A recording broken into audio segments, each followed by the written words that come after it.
আসসালামু আলাইকুম। দৈনিক পূর্বকোণ অনলাইন থেকে আপনাদের সকলকে স্বাগত জানাচ্ছি। আপনাদেরকে যুক্ত করছি ফটিকছড়ি উপজেলার ফটিকছড়ি পৌরসভার ৩ নম্বর ওয়ার্ডের দানুবাপের বাড়ি হতে। আমার পিছনে যে একটি ঘর দেখছেন, এই ঘরেরই একজন বাসিন্দা মেডিকেলে পড়ার সুযোগ পেয়েছে, অর্থাৎ ডাক্তারি পড়ার সুযোগ পেয়েছে। বড় বড় অট্টালিকায় থাকার পর, একাধিক টিচারের কাছে প্রাইভেট পড়ার পরও অনেকেই ডাক্তারিতে সুযোগ পায় না, কিন্তু একেবারে অজুপাড়া গায়ের মতো একটা জায়গায় থেকে তানজির আলম ডাক্তারের সুযোগ পেয়েছে। আজকে আমরা তানজির আলমের সাথে কথা বলবো। তানজির আলম, তুমি তো মেডিকেলে চান্স পেয়েছো, তোমার অনুভূতিটা কি? আলহামদুলিল্লাহ, অনেক ভালো লাগতেছে।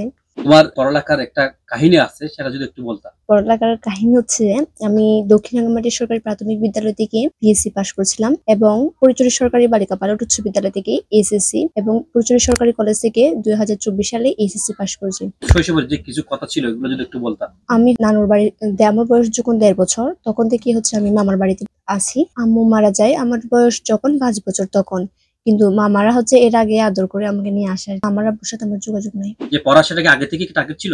না, আগে থেকে ইচ্ছা ছিল না। এটা হচ্ছে মেনলি ক্লাস 10 থেকে আমার ডাক্তার হওয়ার স্বপ্নটা জাগে। এর আগে পাইলট হওয়ার ইচ্ছা ছিল আমার। হঠাৎ ডাক্তার হওয়ার ইচ্ছাটা কেন জাগলো? সেটা হচ্ছে ডাক্তারি হওয়ার ইচ্ছাটা হচ্ছে আমার মায়ের ইচ্ছা, আমার আম্মুর ইচ্ছা।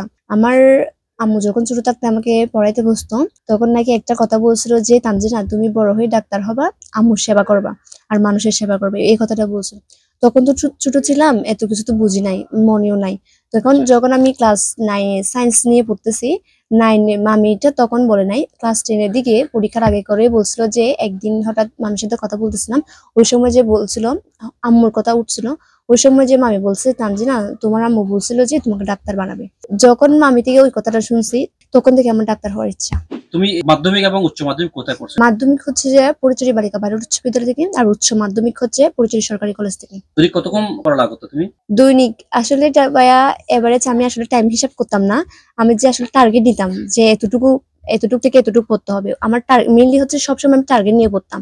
যে অনেক কম সময় আছে যে আমি যে আজকে 10 ঘন্টা পড়বো বা 8 ঘন্টা পড়বো, এরকম টাইম যে সেট করে এরকম খুব কমই পড়েছি আমি। তবে পড়েছি যে আজকে 10 ঘন্টা পড়বো, আজকে 9 ঘন্টা পড়বো, এরকম টাইম সেট করে পড়ছি, তবে খুব কম পড়ছি। যেটা পড়ছি সেটা হচ্ছে টার্গেট করে পড়ছি যে এতটুকু পড়তে হবে, এতটুকু। আমার স্কোর হচ্ছে যে 176.25, পজিশন 4760, হবিগঞ্জ মেডিকেল কলেজ। তোমার কি কনফিডেন্স ছিল তুমি যে মেডিকেলে বা? কনফিডেন্স বলতে প্রথমত হচ্ছে আল্লাহর উপর বিশ্বাস ছিল, যে আল্লাহ যদি মনে করেন যে এই ডাক্তারি পেশাটা, যেহেতু এটা একটা মহৎ পেশা, মানুষের জীবন মরণ নিয়ে একটা পেশা, তো আমি এটা বিশ্বাস করছিলাম যে আল্লাহ যদি আমাকে এই পেশার জন্য যোগ্য মনে করেন, তাহলে আল্লাহ আমাকে এই পেশায় নিযুক্ত করবেন। সেটা আল্লাহর উপর বিশ্বাস ছিল এবং আমার নিজেরও কনফিডেন্স ছিল যে ইনশাআল্লাহ পারবো। তোমার যেদিন রেজাল্ট দিবে সেই মোমেন্টটা যদি একটু বলতা। আসলে যেদিন রেজাল্ট দিবে, সেদিন যদি আমি বাসায় ছিলাম না, আমি অন্য জায়গায় ছিলাম।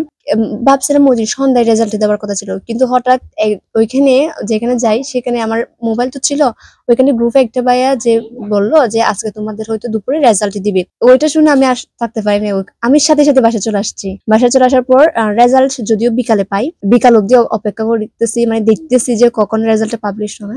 বারবার ওয়েবসাইটে ঢুকতেছি, ওখানে কোনো পেজ রিলোড হচ্ছিল না।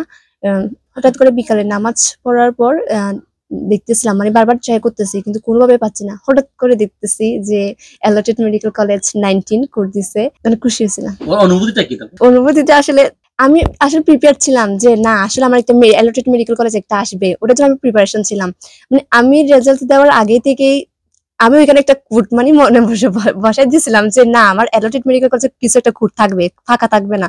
ওটা আমি মনে মনে ধরে নিয়েছিলাম যে আলহামদুলিল্লাহ এটা ফাঁকা ছিল না, কোনো একটা কোড ছিল। নানু ছিল, মামি ছিল, সবাই ছিল। অনুভূতিটা আসলে যে ফেস করবে না সে বুঝে যাবে না। আসলে যারা মেডিকেলে আসতে চায়, করতে চায়, তাদের জন্য কি মেসেজ থাকবে তোমার? যারা হচ্ছে মানে ডাক্তারি পেশায় যেতে চায়, ডাক্তারি পড়ার ইচ্ছা, আমি তাদেরকে বলবো হচ্ছে নিজের উপর বিশ্বাসটা রাখতে এবং আল্লাহর উপর বিশ্বাস রাখতে। কারণ আল্লাহ যদি মনে করেন যে তুমি এই পেশার জন্য যোগ্য, তাহলে আল্লাহই তোমাকে দিবেন। না হয় তুমি হাজার চেষ্টা করলেও কিন্তু সেটা পাবা না। আমি এটা বিশ্বাস করি। আমি নিজের ক্ষেত্রে সেটা বিশ্বাস করছিলাম যে আমি যদি যোগ্য হই তাহলে আল্লাহ দিবে আমাকে। আর আমি যদি হাজার চেষ্টা করিও এই পেশার জন্য যদি আমি যোগ্য না হয়, তাহলে আল্লাহ আমাকে দিবেন না। আমি প্রথমত এটাই বিশ্বাস করছিলাম।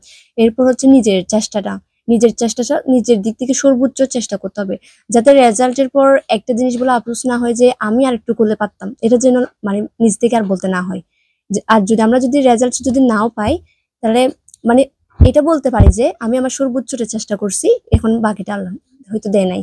এটা বিষয়। তোমার নেক্সট ডেস্টিনেশনটা কোথায়? আমার নিউরোলজিস্ট অথবা কার্ডিওলজিস্ট, এই দুইটা থেকে যে কোনো একটা দিকে যাওয়ার ইচ্ছা আছে আমার। কেন? না আসলে আমার মানুষের যে হার্ট, ওইটা হার্ট এর প্রতি কেমন জানি আমার একটা ভালো লাগে। তোমার এখানে তো অনেক খরচের একটা বিষয়, এই খরচটা কে বহন করবে?